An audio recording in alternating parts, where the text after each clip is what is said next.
Hi, this is Parth Chanda. I'm founder and CEO of Lextegrity, and I have the privilege and honor today to have with me Chen, the former DOJ compliance expert. Welcome, Hui. Thank you, Parth. Great to be here. Thanks.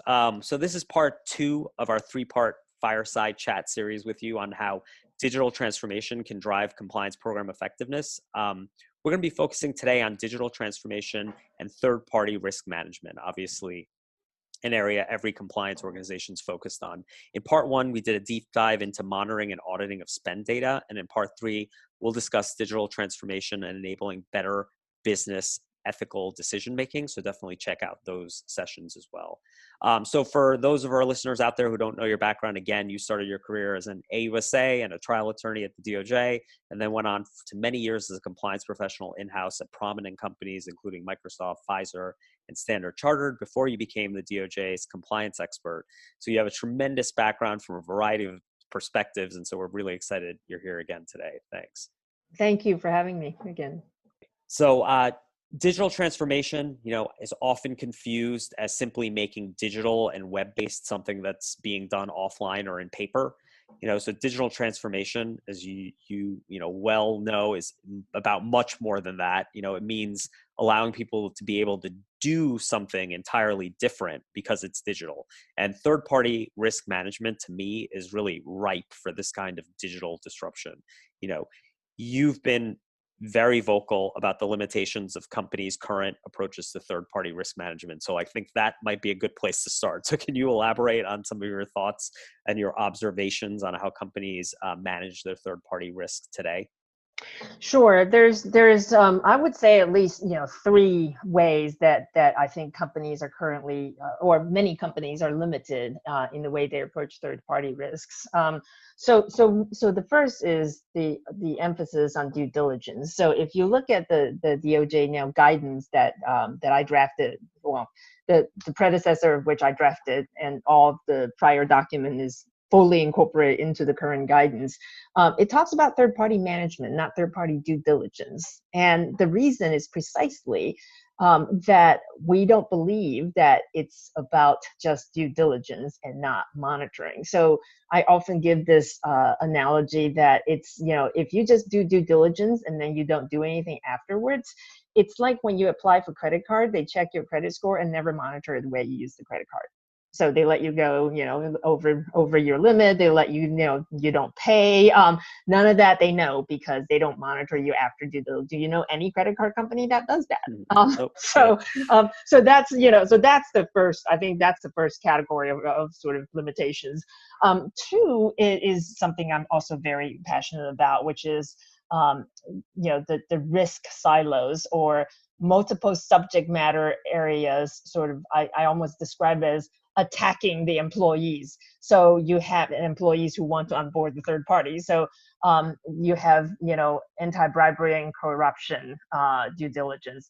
You have financial due diligence. You have trade sanctions due diligence. You have sustainability due diligence. You have and competition law related due diligence. You have intellectual property protection related due diligence.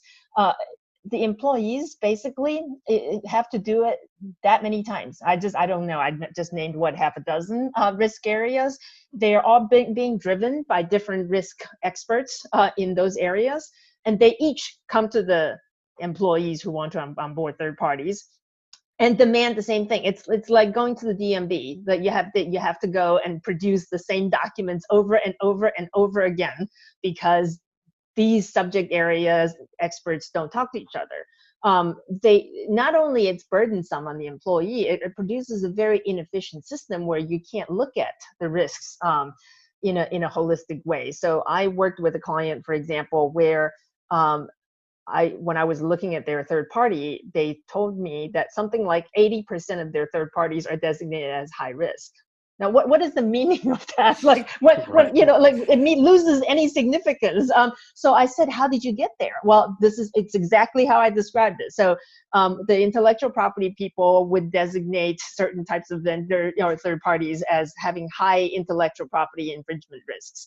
The anti-bribery corruption would designate certain ones. The sustainability sort of human trafficking people would designate yet some others. So everybody runs their own designation, and the next thing you know, like everybody's high risk, which loses all meaning.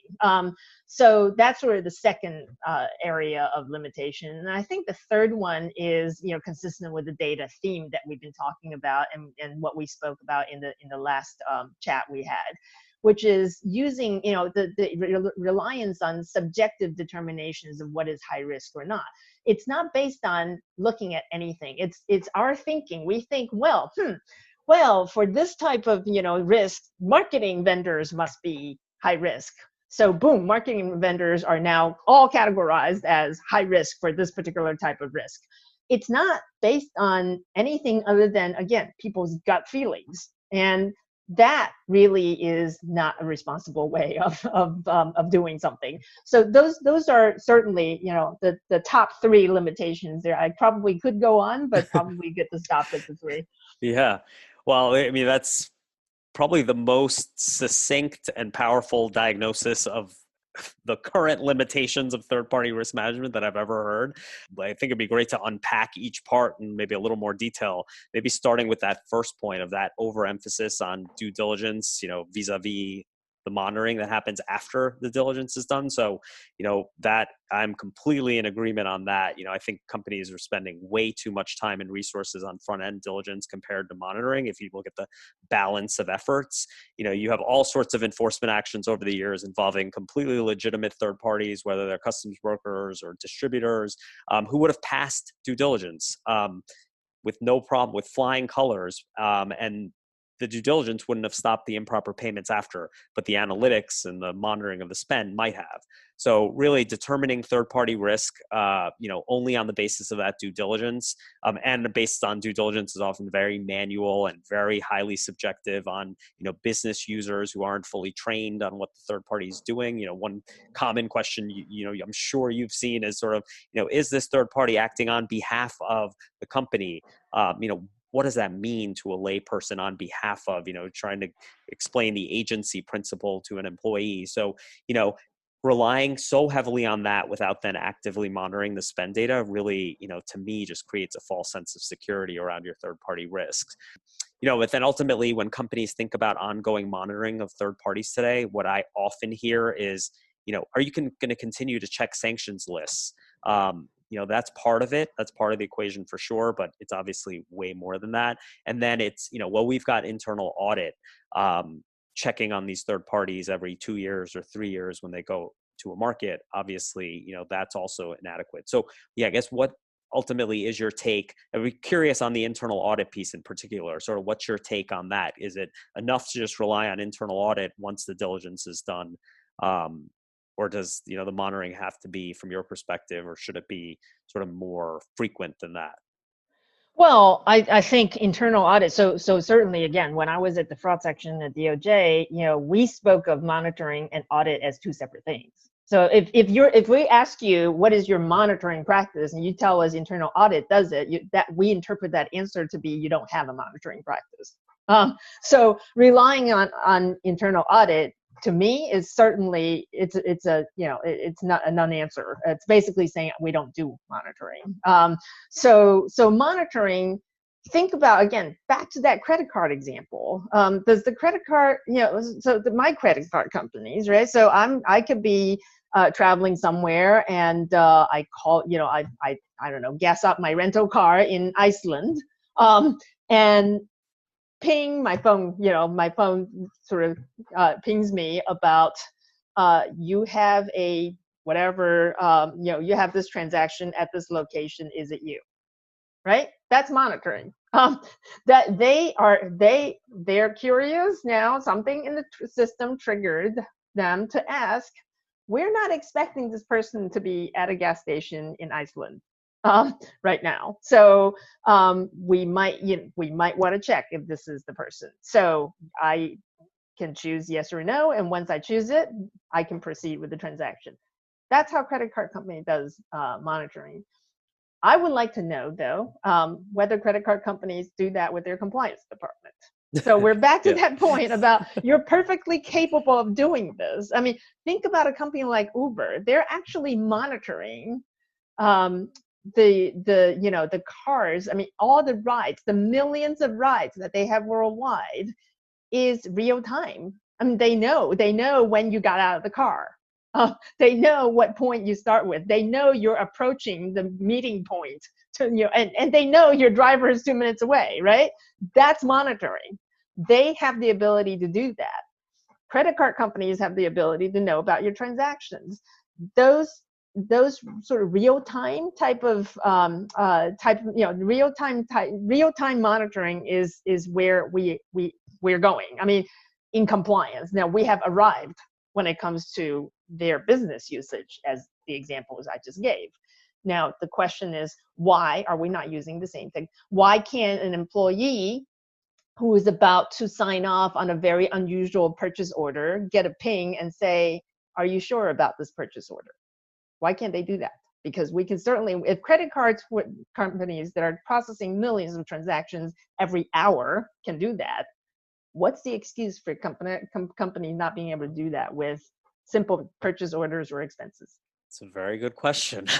Yeah, and I frankly, mean, do you disagree? yeah, no, I don't disagree. I mean, look, I almost feel like all of those processes exist because there is a heavy dose of realism that goes into it. So credit card companies understand when you issue a credit card, it's going to get stolen. It is quite possible it's going to get stolen. Uber understands that, things are going to go wrong in their rideshare experience. What I think in the compliance community is maybe a lack of really coming to terms with the fact that how big of an issue fraud, corruption, bribery, embezzlement, conflicts of interest are in every company. I think if you start with the proposition that there's going to be a certain amount of spend and revenue every year in every organization that's lost to fraud and corruption, that it's happening. Maybe it's that heavy dose of realism that compliance organizations need to know, okay, we understand it's happening right now. What can we do and what should we be doing to minimize the amount, how often it's happening, and making sure it's not systemic. So if it happens once, or it's being caught before the money leaves the door, or even if the money has left the door or the contract's been signed and it's been going on, we're catching it in a week as opposed to catching it 2 years later. So yeah, I mean, I don't know. I'm not 100% sure why companies are still so reticent about it. We talked about it a little bit in our part one, but maybe a part of it is sort of this again, maybe sticking your head in the sand about the reality that it is happening in your organization, like it is happening in every organization. It's just how what do you want to do in response to that? Yeah, I So mean, I also think it's people fool themselves, and you hear this all the time in companies, right? So when we trust our employees, they wouldn't do that. right, So yeah, sure, we expect customers to cheat. Apparently they do because they monitor customers very closely. But oh no, our employees, they're perfect angels. Nobody does anything wrong. And I think that's the mindset, and it's almost I think there's a reticence in part, certainly because they just don't want to believe that people can do things that they're not supposed to do. yeah, interesting. I mean, yeah, when you look at like the ACFE findings, I mean, it's borne out year after year, the amount of money that revenue that companies lose to fraud, corruption, etc. So yeah, it's something's got to change there. Yep. So yeah, and maybe turning to your second point on risk silos, because I thought that was a fascinating point as well. So to me, having worked in a big organization with 90,000 employees, where you worked as well at some point, Yes. one of the big challenges is really like herding the cats. So you've got all of these different risk owners. They're all looking at their little slice of the pie. They're in their functional silos. On top of that, maybe there's a matrix of business unit reporting structure on top of that. So, how do you advise in-house teams to think beyond those silos to bring stakeholders? Like, how do you actually operationalize that de-siloing within the organization?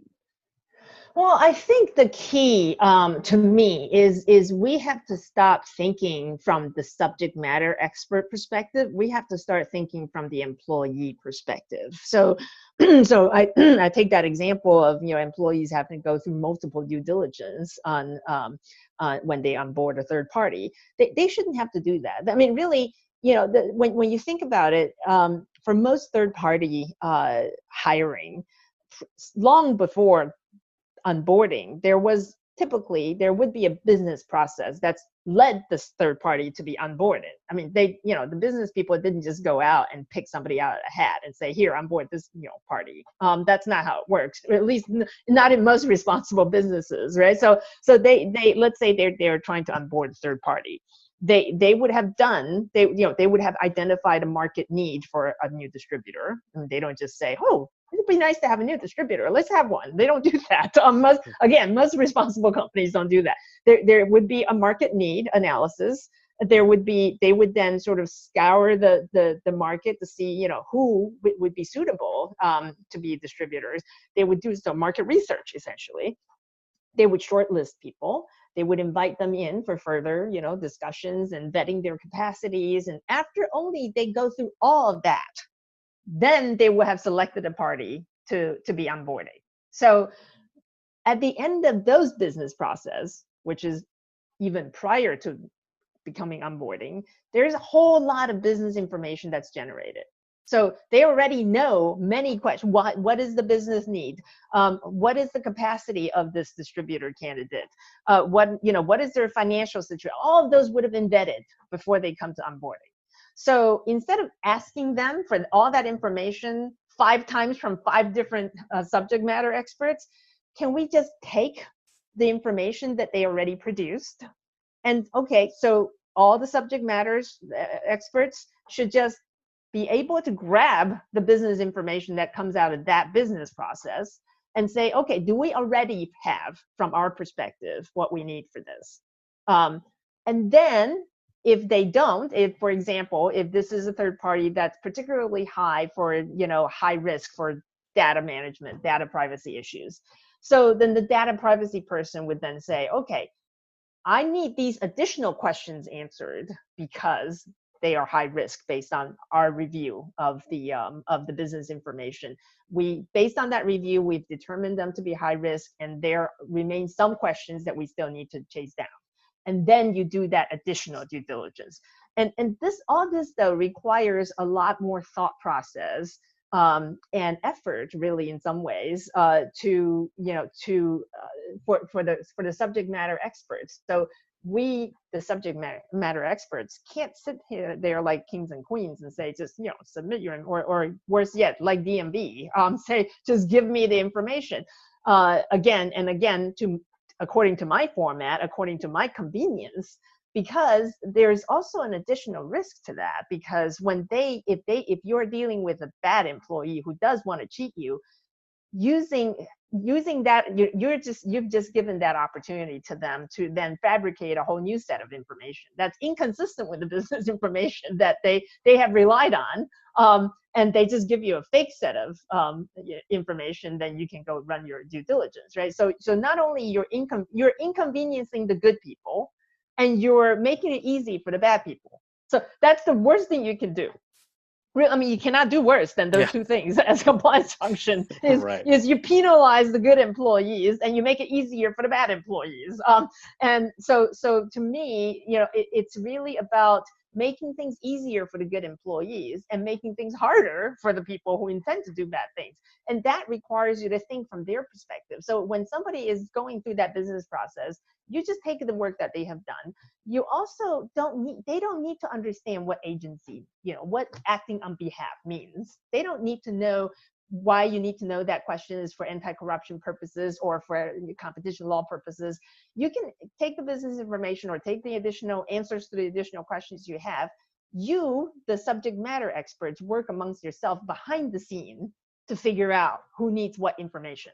But on the front end, really, it should be very easy. Really think about your colleague, your employees as your customers. You want this experience to be easy for them. So all they should have to worry about is, okay, now I need to onboard a third party. Next, click in. That's what I want to do. Well, next set of choices. What kind of third party is this? Is this a vendor? Is this a supplier in the supply chain? Or is this somebody in the distribution channel? Oh, I will click distributors. Click into distributor. Okay, so here's where we're pulling up all the business information. And here comes the additional question. It then on the back end goes to whoever it needs to go to. But the front end people don't need to understand all these different laws to be able to just onboard somebody to do business. Yeah. Sorry, No, that was a very exactly. long answer. No, But no, I feel no. very That was, passionate about this. Obviously. yeah. No, that's exactly right. I mean, yeah, I think some of this is so dependent on spending the time, investing the time and effort to really map all of this out. Like just with, as we talked about on the monitoring side, is really just understanding what you're currently doing and how it can be improved by, wringing out efficiencies across. And ultimately your internal tools also have to be flexible enough to manage this. That's another big challenge that I've seen is the compliance organization has on their risk roadmap for 2020 third party ABAC. And so that's what they're going to do this year. They're going to put a process into place. They're going to put a tool into place. And then come 2021, oops, we've got to also look at IT security, but we can't layer that onto our our ABAC risk management process. And now that's sitting into a silo, sitting in a silo by itself. And so, thinking about those elements as a whole, and even when you extrapolate out of the third party space, when you think about other risks that touch third party, like conflicts of interest is a great one. I mean, almost every company that I know of is managing conflicts of interest completely disembodied from the third party management side. So someone's disclosed the conflict with a vendor in a separate system, and then that vendor is being onboarded through the third party process. Those are sitting in two separate functions within the compliance organization and two separate systems. Maybe some of it's sitting in paper, and none of those dots are being connected. So ultimately, obviously from a risk management perspective, highly counterproductive. But also, what we're going to touch on in our next podcast, part 3, is ultimately very counterproductive to your business, because it's very frustrating for the business to also have all these multiple experiences where they have to go to multiple systems to do maybe the same exact thing. So really, those are really great points, and maybe we could touch on the third part of your analysis of those 3 main areas, and about talking about, I guess, the subjectivity of the third-party risk management process today. So, just to tee that up, one anecdote that I love sharing is, talking to a company relatively recently that had really never done any due diligence on their third-party vendor base. And they had about 10,000 third parties in their vendor master file. And they told me that their idea was to send questionnaires out. They were going to use SurveyMonkey, which I also thought was quite funny. Not the most sophisticated tool to manage this, and probably a lot of data privacy issues to deal with as well with that. But regardless, they were going to send out SurveyMonkey to all their country lawyers to have the lawyers go through all 10,000 third parties and put them in buckets that lawyer X and lawyer Y thought was high, medium, and low risk third parties. And then at headquarters, they were going to decide how to perform due diligence on all of them and where to start. This was, suffice to say, as you can imagine, like a 4-year endeavor to get this all done. Strikes me, as suboptimal, let's say, from I think you're being very generous. From a risk management perspective, from a cost benefit analysis, from a manual versus automated perspective. So if you were faced with that same, like, you just get a new job, you show up in a company, they say, "Way, thanks, this is going to be a great job. By the way, we've got 10,000 vendors in our vendor master file that we've never done any diligence on. Go." Like, how would you approach a challenge like that? I would start with the data. I would I certainly imagine it's start not with SurveyMonkey. Yes, I would start with their financial data, the spend data, as certainly a subset. So I always start with the general ledger, when I'm doing reviews of companies. And this is true when I was at BOJ. This was true when I was an in-house person, and it's true today. So it's just the. I mean, what the stories has told me, like, it's just so exasperating that I'm kind of like, but unfortunately, that's not that's not unusual. I have seen that kind of approach, and it just blows my mind. I mean, this is I love using analogies, and I don't even know what's an analogy that I could use to express just how just inane that whole approach is. And so I think that's just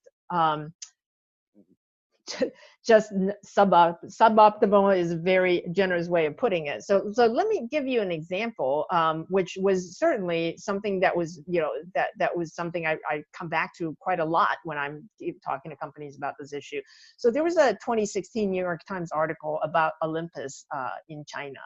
So this was a story that was alleging, which I think later Olympus, had denied that the story was the way it was, but ultimately the story itself, let's take that story itself and think about how would you have approached this as a compliance officer. So the allegation in the article was that Olympus in China used a cafeteria vendor to pass bribes to resolve a custom issue.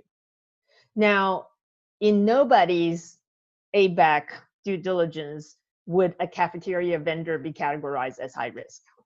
Just would not. I mean, the only category I would put a cafeteria vendor as high risk in would be food safety. So it's just not high risk for most of your other types of compliance risks. And so that compliance vendor would have, that vendor, cafeteria vendor, normally, so let's take it outside of Olympus, just take that narrative and say, what if you have a subsidiary that wants to use the cafeteria vendor to do something like passing bribes? The story, again, in the story, so the spend on that cafeteria vendor after they decide to redirect the cafeteria vendor service went from tens of thousands of dollars to millions of dollars.